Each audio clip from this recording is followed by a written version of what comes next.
Hello friends, शेर Prashant Kumar welcome करता हूं आपके अपने यूट्यूब चैनल पे। दोस्तों हम बात करने वाले हैं Mahavir institute of medical science and research, जो कि लोकेटेड है आपका भोपाल के अंदर। दोस्तों हम इसमें कैंपस के बारे में बात करेंगे, कब ये स्टार्ट हुआ था, किससे एफिलेटेड है, क्या आपका मेडिकल फैसिलिटीज वगैरह प्रोवाइड करा है कैंपस एंड हॉस्पिटल में, क्या कोई चीज़ मिलने वाली है आपको, एंड कितना सीट इंटेक रहता है, क्या कट ऑफ जाता है, और आपका डॉक्यूमेंट क्या रिक्वायरमेंट रहता है, एंड लास्ट चीज एडमिशन प्रोसेस वगैरह के बारे में जानेंगे। तो लास्ट तक बने रहेगा वीडियो के अंदर। तो हम बात कर लेते हैं सबसे पहले इसका कब ये स्टार्ट हुआ था। एस्टेब्लिशमेंट की अगर मैं बात करता हूँ महावीर की, तो 2020 में ये स्टार्ट हुआ था। And type medical private medical college है आपका, काफ़ी अच्छा खासा फेमस है भोपाल के अंदर ये। और अगर एफिलिएशन की मैं बात कर लेता हूँ, MP medical science and university Jabalpur से आपका एफिलेटेड है दोस्तों। रिकॉग्नाइजेशन एनएमसी से आपका अप्रूव्ड रहने वाला है, ठीक है।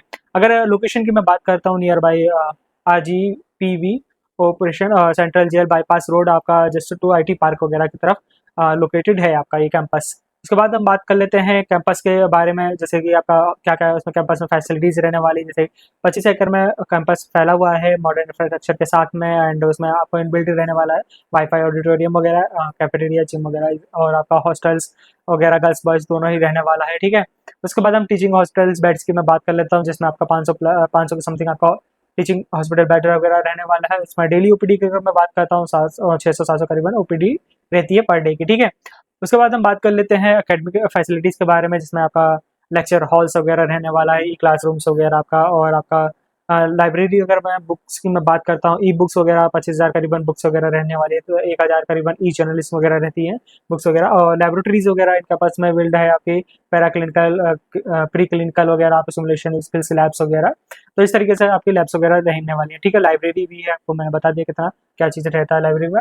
और उसके बाद आपका अदर भी बहुत सारी चीज़ें अवेलेबल हैं, जैसे स्पोर्ट्स वगैरह में अगर आप एक्टिविटी करते हो, और भी बहुत सारी चीज़ें इनके पास में अवेलेबल है, तो जिसमें आपको इंटरेस्टेड हो वहाँ जा सकते हो, ठीक है। उसके बाद अगर MBBS सीट इंटेक की मैं बात करता हूँ, 150 इसमें सीट इंटेक रहने वाली है, काफ़ी लिमिटेड सीटें हैं। अगर आप एडमिशन लेना चाहते हो इस कैंपस में, तो स्क्रीन पर दिए नंबर पर हमें कनेक्ट कर सकते हैं। कोई ड्यूरेशन की अगर मैं बात करता हूँ, आपके 4.5 साल की आपका कोर्स रहने वाला है, 1 ईयर आपका इंटर्नशिप रहने वाला है। इसके बाद एलिजिबिलिटी क्राइटेरिया की अगर मैं बात करता हूँ दोस्तों, आपकी एज 18 होनी चाहिए, और आपका अकेडमिक में 10th 12th, और उसमें आपका PCB होना चाहिए, इसमें 50% होना चाहिए आपका। अगर आप जनरल कैटेगरी से बिलोंग करते हो, और आप SC ST OBC कैटेगरी से बिलोंग करते हो, 45% होने जरूरी है, ठीक है।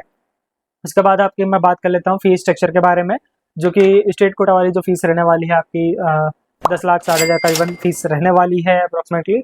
उसके बाद NRI कोटे पे अगर फीस एडमिशन लेना चाहते हो, 31,80,000 करीबन जो आपकी NRI कोटे की फीस जाने वाली है, ठीक है। हॉस्टल और मैथ्स की अगर मैं बात कर लेता हूँ, आपके 2 लाख समथिंग आपका पर ईयर का फीस जाएगा। सिक्योरिटी मनी 25,000 करीबन जाएगी, ये भी आपकी रिफंडेबल रहती है, ठीक है।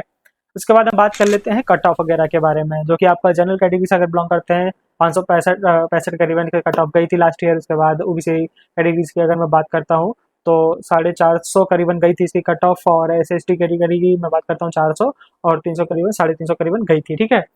तो ये आपकी कट ऑफ वगैरह गई थी लास्ट ईयर के हिसाब से अकॉर्डिंग। मैं इसलिए बता रहा हूँ क्योंकि अगर आप प्रॉपर वैसे समझना चाहते हो, तो आप स्क्रीन पे दिए नंबर पर कनेक्ट कर सकते हैं। हम आपको काउंसलिंग से रिलेटेड, कट ऑफ से रिलेटेड, और कॉलेज से रिलेटेड सारी चीज़ें हम गाइड कर देंगे आपको, ठीक है।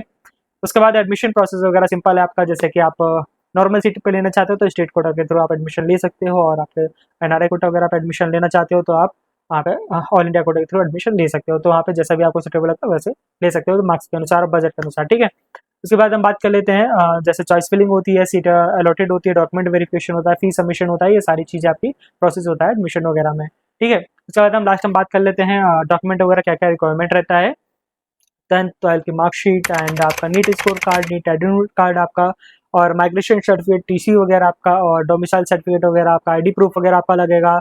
लाइक अगर मैं बात करता हूँ उसमें आधार कार्ड हुआ, पैन कार्ड हुआ, इस तरीके से आपका स्टूडेंट का भी और पेरेंट्स का भी ये ID प्रूफ लगने वाला है। कास्ट सर्टिफिकेशन वगैरह लगेगा, और डोमिसाइल सर्टिफिकेट वगैरह, मेडिकल फिटनेस वगैरह, और आपका फीस स्लिप वगैरह, और आपके अगर NRI सीट पर अगर एडमिशन लेते हो तो उसके डॉक्यूमेंट वगैरह लगने वाले हैं, ठीक है। तो ये सारे डॉक्यूमेंट्स वगैरह आप बनवा के रख लीजिए अभी से, जिससे कि आपको एडमिशन के टाइम पे कोई दिक्कत नहीं आने वाली, ठीक है। तो ये वीडियो यहीं तक थी दोस्तों महावीर इंस्टीट्यूट के बारे में। अगर वीडियो आपको अच्छी लगी है तो हमारे चैनल को प्लीज़ सब्सक्राइब कर लें, बेल आइकन को जरूर दबा लें, जिससे कि जो भी नोटिफिकेशन आने वाली है, नोटिफिकेशन बेल जो भी वीडियो आने वाली सबसे पहले आपके पास पहुंचे। चलिए मिलते हैं अगली वीडियो में, बाय बाय, टेक केयर दोस्तों।